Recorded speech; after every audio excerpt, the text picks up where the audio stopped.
Hello दोस्तों, Aryavart mathematics classes में आपका हार्दिक अभिनंदन है। तो चलिए आज हम लोग बहुपद शुरू करने जा रहे हैं। ठीक है, देखिए बहुपद जो कि बीजगणित का एक बहुत ही महत्वपूर्ण अध्याय में से एक है। ऐसे हम लोग पूरे बीजगणित को पढ़ेंगे, लेकिन उसमें सबसे पहले जो हम लोग पढ़ने वाले हैं वो है हमारा बहुपद। तो सबसे पहले आज हम लोग ये समझने का प्रयास करेंगे कि बहुपद क्या है और बहुपद को कितने वर्गों में बांटा गया है। ठीक है, इससे बहुत सारे क्वेश्चंस ऑब्जेक्टिव में पूछे जाते हैं जो डायरेक्ट थ्योरी के होते हैं। तो आप घबराएं नहीं, वीडियो को बारीकी से धीरे धीरे देखिए और इसका एक नोट्स अपने आप सेल्फ स्टडी मतलब खुद से एक नोट्स तैयार करें। ठीक है, इससे क्या होगा कि आप कभी भी उस नोट्स को रिवीजन करके फिर रिवीजन करके उसको समझ सकते हैं अच्छे से। हालांकि आप अगर इस वीडियो को अच्छे से देखते हैं तो आधे घंटे में आपको बहुपद का 100% नोट्स माइंड में सेट हो जाएगा। ठीक है, तो चलिए देखते हैं। सबसे पहले हम लोग समझेंगे कि बहुपद क्या है। देखिए बहुपद का लगभग समान रूप इस तरीके से एक्सप्लेन किया गया, लेकिन ये सामान्य रूप से आपको कोई मतलब नहीं है, फिर भी हम लोग समझेंगे। देखिए क्या है, जैसे बहुपद होता क्या है। तो देखिए बहुपद बहुपद देखिए अगर इसको हम लोग तोड़ें तो इसमें देखिए दो चीज़ें दिखेगा, एक बहु और एक पद। ठीक है, मतलब जिसमें बहुत सारा पद होगा उसको हम लोग क्या कहेंगे, बहुपद कहेंगे। ठीक है, जिसमें बहुत सारा पद होगा क्या कहेंगे, उसको हम लोग बहुपद कहेंगे। अब देखिए इसको इस तरह से एक्सप्लेन किया जाता है कि बहुपद जो है उसको सूचित किया जाता है इस तरीके से पी एक्स, ठीक है, एफ एक्स, जी एक्स इत्यादि इस तरीके से। अब यहाँ पे देखो एफ एक्स, जी एक्स या क्यू एक्स या पी एक्स जो भी, आखिर इसमें ये एक्स है वो क्या है, तो एक्स जो है उसको हम लोग चर करते हैं, उसको हम लोग क्या करते हैं, चर बोलते हैं। जैसे देखिए अगर पी एक्स इक्वल टू लिखा जाएगा तो क्या लिखा जाएगा इस तरीके से 3x² + 5x - 3। मतलब यहाँ एक्स है तो इसमें जहाँ जहाँ जाएगा ये चीज़ है सब में क्या आएगा, एक्स आएगा। अगर मैंने इसको ब्रेक कर दिया, सपोज एक्स को मैंने चेंज किया, यहाँ टी लिखा, तो जितना भी बहुपद होगा सब टी के पद में होगा। जैसे कि 5t² + 7t - 3। ठीक है, मतलब कि ब्रैकेट में चर को रखा जाता है, इस तरीके से बहुपद को सूचित किया जाता है। ठीक है, अब देखिए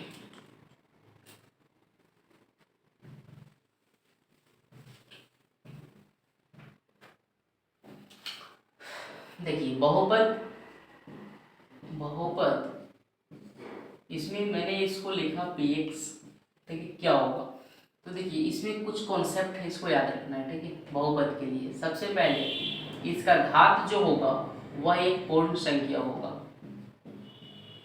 घात जो क्या होगा, पूर्ण संख्या होगा, लेकिन ये भी ध्यान देना है कि वो पॉजिटिव होगा। क्या होगा, पॉजिटिव, निगेटिव नहीं होना चाहिए, मतलब धनात्मक होगा। ठीक है, यानी कि बहुपद का घात कभी भी ऋणात्मक नहीं हो सकता है, उसका घात कभी भी ऋणात्मक नहीं हो सकता है। क्लियर है। अब देखिए यहाँ पे हम लोग एग्जाम्पल लिखेंगे, जैसे कि 7x² + 5x - 2, ये बहुपद है कि नहीं, बहुपद है। अगर इसमें लिख दिया जाए इस तरीके से 7x + 1 और डिवाइड बाई x², तो ये बहुपद नहीं।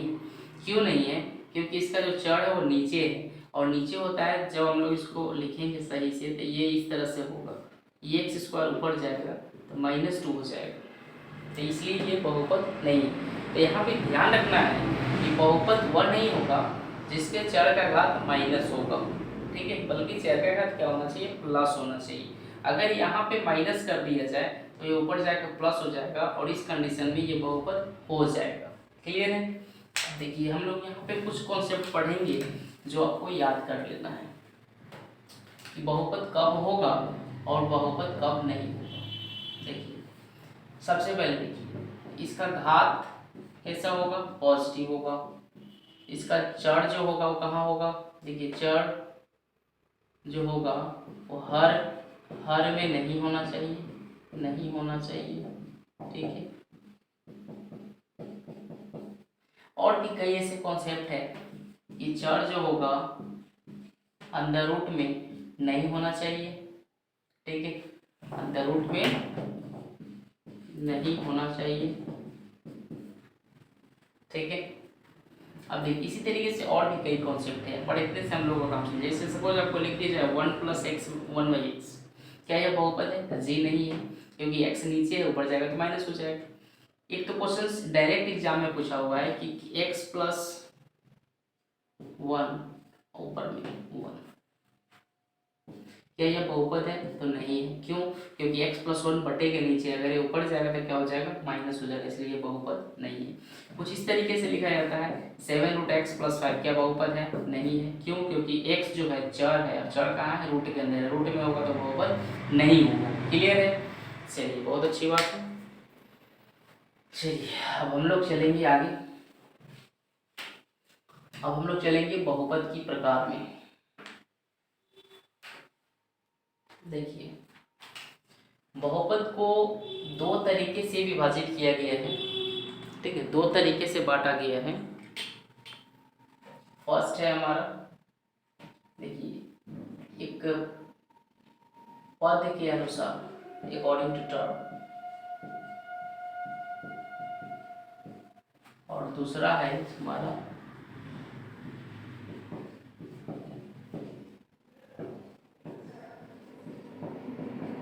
घात के अनुसार, ठीक है। अब देखिए पद के अनुसार का मतलब क्या है कि इसमें देखिए इस तरीके से एक पदी बहुपद,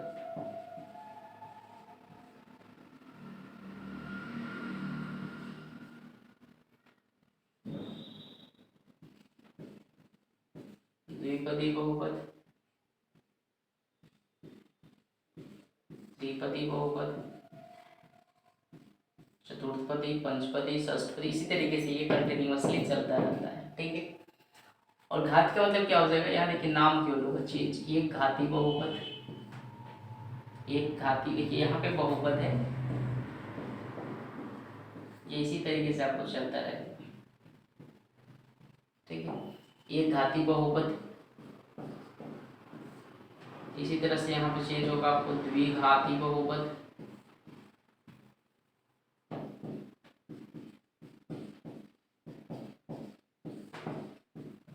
त्रिघाती बहुपद, चतुर्थघाती बहुपद, ठीक है। अब देखिए कंटिन्यूअसली इसी तरीके से आपको चलता है, ठीक है। अब हम लोग समझेंगे, देखिए कैसे पहचानिए कि एक पदी है ये द्विघाती। देखिए जब हमें पद के अनुसार, मतलब एक पदी, द्विपदी, त्रिपदी, बहुपद के बारे में चर्चा करना हो तो हमें घात से कोई मतलब नहीं है। और जब घात की कोडी घाती, द्विघाती, त्रिघाती, चतुर्थघाती की बात करनी हो तो हमें पद से कोई मतलब नहीं, घात से मतलब है। देखिए हम लोग कैसे समझते हैं इसको। एक पदी का मतलब जिसमें एक पद हो, जैसे 3x⁴ लिख लिया हमने, इसमें एक ही पद है तो ये एक पदी हुआ। इसमें घात कितना है इससे कोई मतलब नहीं है, तो इसको सीधा लिख लीजिए x⁴ हो जाए, कोई दिक्कत नहीं, एक पदी बहुपद है। फिर यहाँ पे लिखा गया सपोज 7x एक पदी बहुपद है, ठीक है। इसी तरीके से लिखा गया 2x⁴ एक पदी बहुपद है। द्विपदी में देखिए क्या होगा कि x⁴ मैंने सपोज 200 लिख दिया +5, देखिए दो पद द्विपदी हो गया। त्रिपदी में x⁴ 3 + 5, देखिए त्रिपदी नहीं 5x + 7, देखिए 1 2 3 त्रिपदी हो गया। इसमें घात से कोई मतलब नहीं, मैंने यहाँ घात को 10 कर दिया, कोई मतलब नहीं है, मैंने यहाँ घात को 4 कर दिया, कोई मतलब नहीं है घात से। पद गिनना है 1 2 और 3, त्रिपदी। चतुर्थपदी होगा तो 4 पद हो जाएगा, जैसे कि x प्लस सपोज x⁴ मैंने लिया 10 या 8, 2x⁴ 7 plus x⁴ 6 plus 5x - 6, गिनिए तो 1 2 3 4 5, पंचपदी हो गया, इसको हटा दो, 1 2 3 4, चार पदी, ठीक है। तो चलो इसी तरीके से 5 होगा तो पंचपदी। लेकिन हमें बीटीबीसी में जो है मात्र ये आपको त्रिघातीय त्रिपदीय तक पढ़ना है, ठीक है।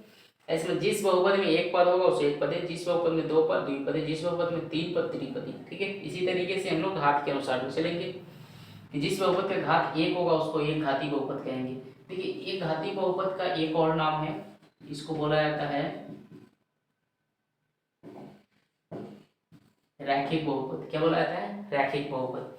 तो जिस बहुपद का घात 1 हो उसे रैखिक बहुपद कहेंगे, या फिर एक घाती बहुपद। जिस बहुपद का घात 2 हो उसे क्या कहेंगे? द्विघाती बहुपद।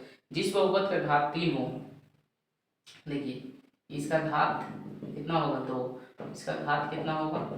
1, इसका घात कितना होगा? इसका घात होगा आपको 4। तो जिस बहुपद का घात 4 होगा उसे चतुर्थघाती बहुपद। हम लोग इसको एग्जाम्पल से समझते हैं। देखिए इसे डायरेक्ट भी एग्जाम से पूछे जाते हैं, ठीक है। ये पद के अकॉर्डिंग तो नहीं पूछा जाता है, लेकिन घात वाला आपसे पूछा जाता है। देखिए हम लोग इसमें बारीकी बारीकी इसलिए पूरे डिटेल के साथ पढ़ेंगे हम लोग उसको।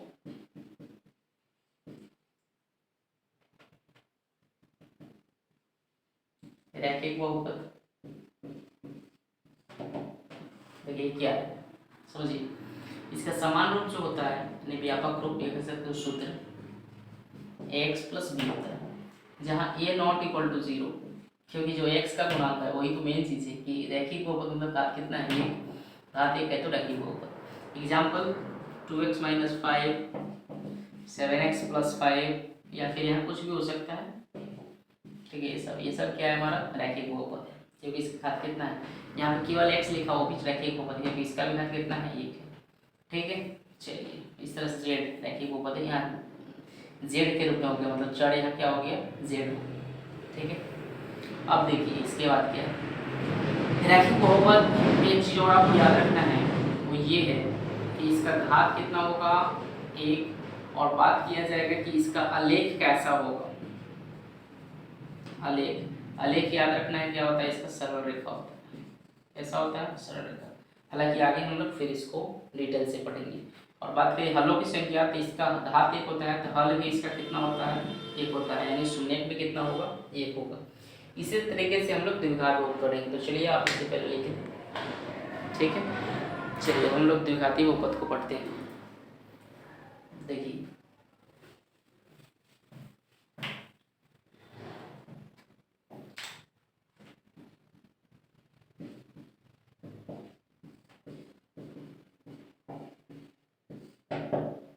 देखिए क्या है, इसका समान रूप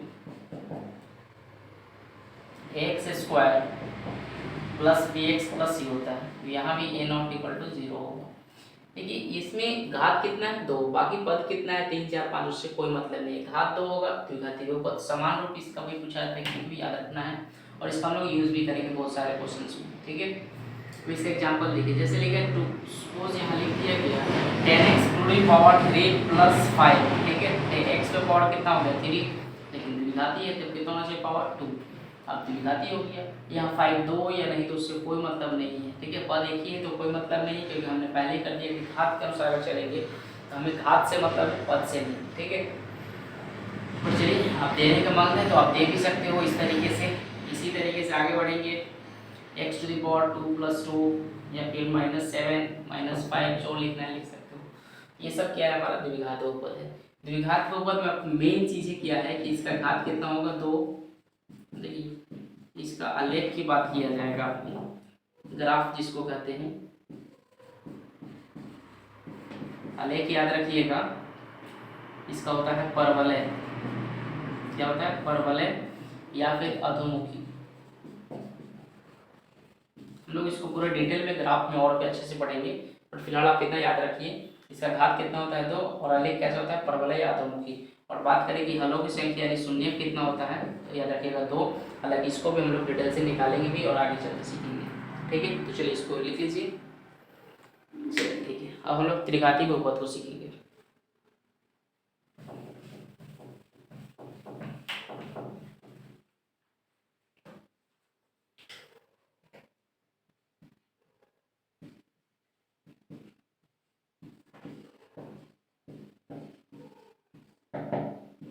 देखिए इसका समान रूप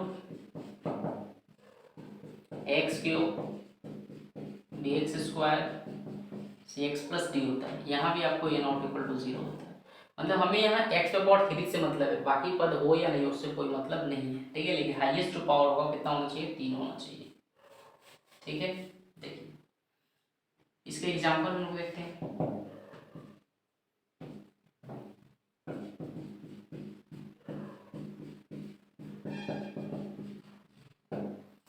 देखिए इसमें हाईएस्ट पावर कितना है 3 है, तो त्रिघाती बहुपद है। अगर केवल यहाँ पे लिख दिया गया 10x पे पावर 3 माइनस 5, त्रिघाती बहुपद है।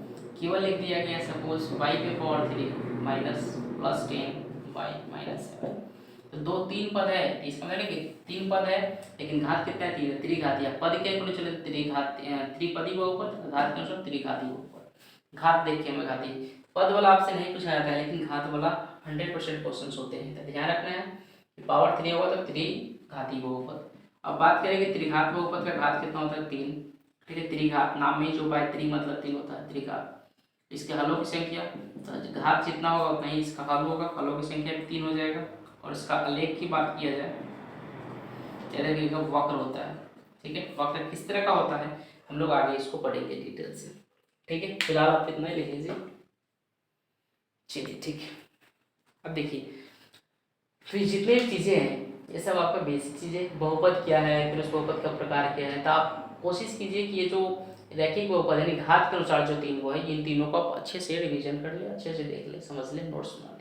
आगे हम लोग इसी को पढ़ने वाले हैं, इसीलिए हम कहें कि घात के अनुसार आपको जानना जरूरी है, और एग्जाम्स में घात के अनुसार जो आपसे डायरेक्ट क्वेश्चन पूछे जाते हैं, ठीक है। चलिए आशा करता हूँ समझ में आया होगा, और हमारे चैनल्स में बने रहने के लिए चैनल को सब्सक्राइब कर लें, और अच्छा लगा हो तो लाइक कर लें, और बेल घंटी जरूर दबा दें, इससे आने वाला जितना भी वीडियो होगा आपके पास पहुंच जाएगा। और एग्जाम से होने वाले सारे क्वेश्चंस को मैं चैप्टर वाइज करने के बाद फिर लास्ट में मैं वीवीआई क्वेश्चंस लगाऊंगा, ठीक है। चलिए।